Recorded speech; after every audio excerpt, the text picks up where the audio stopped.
I remember I had one, maybe two Barbies that mostly what stands out was the clothing. But I loved the outfits, the matching, the gloves and the little jackets and the skirts, the shoes that you lost one of them by the end of the week. But in that moment when you first opened the package, that was the positive.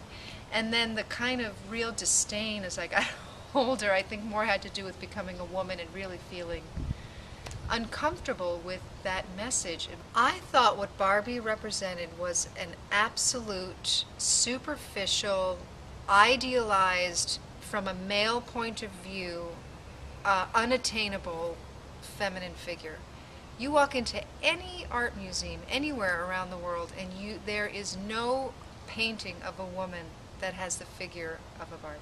It doesn't exist. Even the idealized, the most beautiful forms of the goddesses, anything you look at, it is never that, I'm guessing, 36D, 24 hip, 20-inch waist or whatever it is. I don't really know Barbie's proportions. With Hannah, my daughter, we absolutely had no Barbies, and our next door neighbor, who was this elderly from Sweden, the nicest couple ever, one holiday, I think it was like Christmas, they gave her a Barbie, and I think it was a Barbie, if I remember right, a Judy Garland one, like a Dorothy Barbie.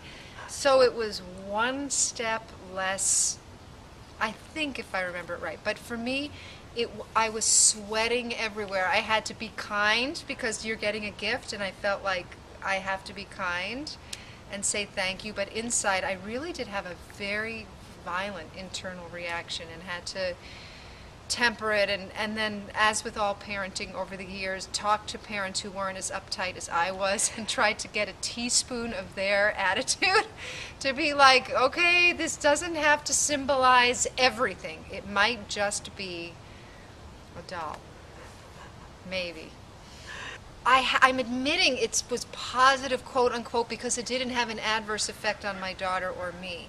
But my gut around it is not positive, and what I love about your work is I do feel with humor, but also quite seriously, you're tapping into a very real feeling I can't imagine isn't true for so many of us as women, and that is, we don't know what to do with her. You want to drown her, you want to kill her off, and yet she still somehow is prevalent in our society, even in 2010, after the 70s and after women burning their bras and going through the whole gestalt of women getting okay with who they are. Still, they are alive and well.